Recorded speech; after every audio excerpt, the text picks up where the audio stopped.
ها هنا يبتدئ التاريخ والكون وليد. ها هنا تجلت القدرة المقدسة التي فرقت بين الماء واليابسة وأبدعت الكون في بضعة أيام. فاستشعروا الرغبة في الواجهة، فذاك مثوى سيد الآلهة.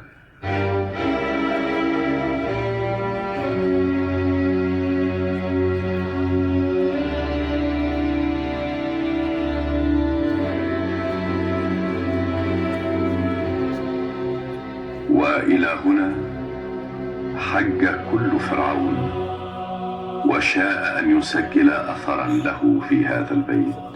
ولقد أضفى عليه كل منهم جديدا بعد جديد، حتى تجاوز كل طارف كل تليد على مدى 20 من القرون المتعاقبة.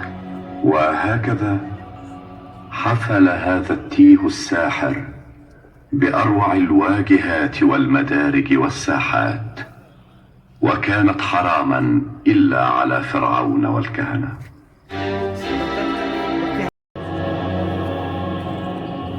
وقد يتوحد الإله والكبش في جسد فرد على هيئة أبي الهول، وقد تجعد شعره فوق الجبين، كما أبدعته يد المثال على هذه الصور المتعددة المصطفة كالحراس على جانبي طريق الكباش الذي عبرتموه منذ لحظات، أو المتراصة داخل مسارب الكرنك.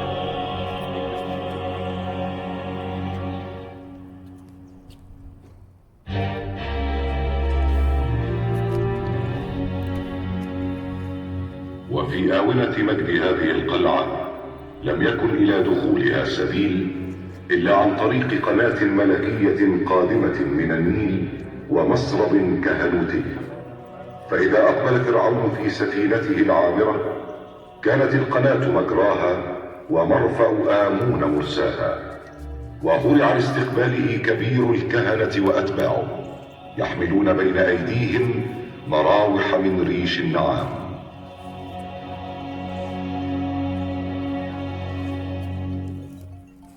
إنها لم تبنى على مستوى البشر، بل لتكون خليقة بعظمة إله هو مصدر كل حدث من خير أو شر.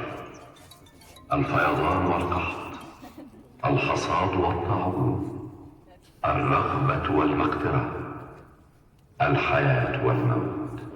لو شاء أحدكم الليلة أن يرفع عقيرته بالسؤال الذي يختلج في صدوركم جميعا: آمون، من أنت؟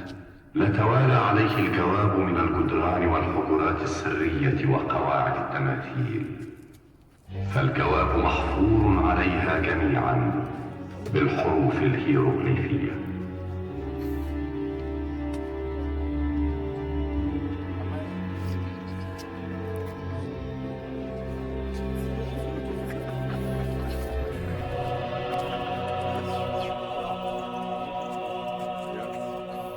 أنا أبو الآباء وأم الأمهات،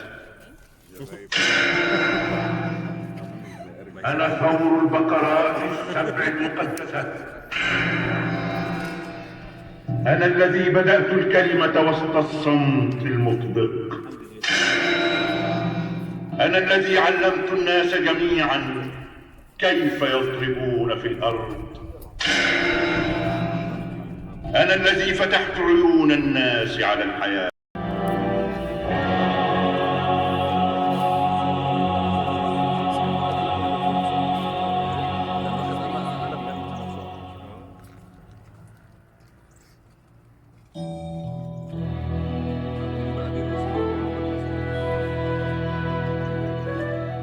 كان آمون رب كل الكائنات، أما زوجته فهي الإلهة مد، وكان مجلسها منه دون مجلسه قليلا، وعلى رأسها تاج مصر السفلى والعليا، وإلى جوارهما كان ابنهما خنسو يقف منتصب القامة كأنه المومياء، والإله القمري يعلو قمة رأسه المصطفى. ذلكم هو ثالوث الكرنك. ومن أجل هذه الأسرة المقدسة توالت إقامة هذه التحصينات المنيعة على مدى 2000 سنة متصلة من الزمان.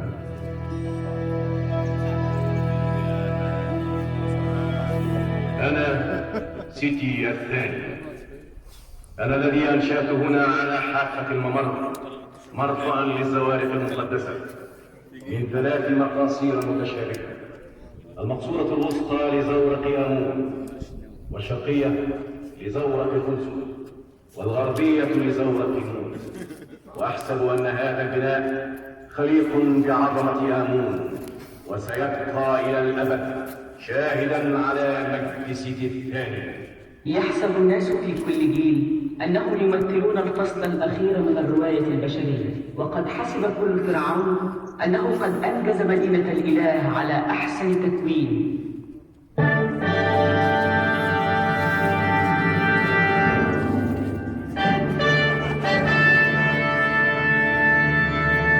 أنا رمسيس الثالث رأيت أن يكون هنا أكثر من مرفأ لزوارق الثالوث المقدس.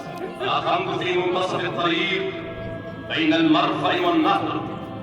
هذا البناء الذي يعد معبدا حقا له صرح تتصدره تماثيل ورواق داخلي وردهة ذات عمد تفضي إلى قدس الأقداس.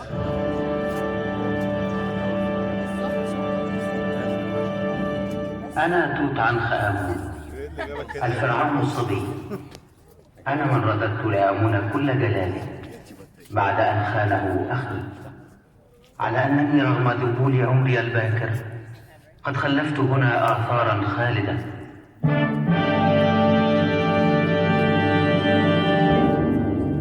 وأنا تهرطا ابن النوبة، ارتقيت عرش مصر بعد أن وهنت سلالات أسرها الملكية، وقد أنشأت هنا كوسقا من الأعمدة تهاوى، فلم يبق من معالمه الواضحة سوى واحد من أعمدته ذات التيجان البديع، كما أقمت مذبحا لقرابين الثورة المقدسة.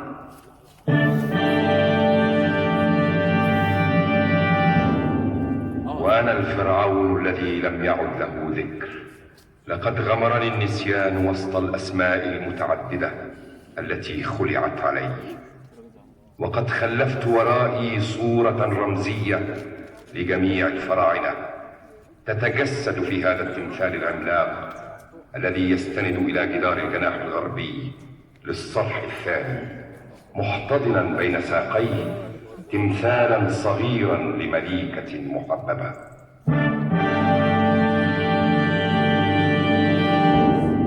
أنا رمسيس الثاني، أطول الرابسة عمرا، وإني لأزهى بأنني أنشأت هذا الصرح الثاني منذ 3000 سنة. وهذان تمثالان يحرسان باب الهيكل. الجنوبي منهما والذي لم يعبث به الزمن كثيرا، ولكنه كفيل بأن يذكر التاريخ بحكمه الذي ذهب مذهب الأساطير. ولقد ازداد رأسي على مدى 67 سنة بالتاج المزرق، تاج مصر العليا والسفلى، وكانت بين زوجاتي 3 حسناوات من بنات الملوك، ثالثتهن بنت ملك الحيثيين، ذلكم شاهدي على سعة ملكي. أما شاهدي على مدى ما عشت ومدى ما تزوجت، فحسبي أن أقول إن عدد ما أنجبت قد بلغ 92 من البنين و106 من البنات.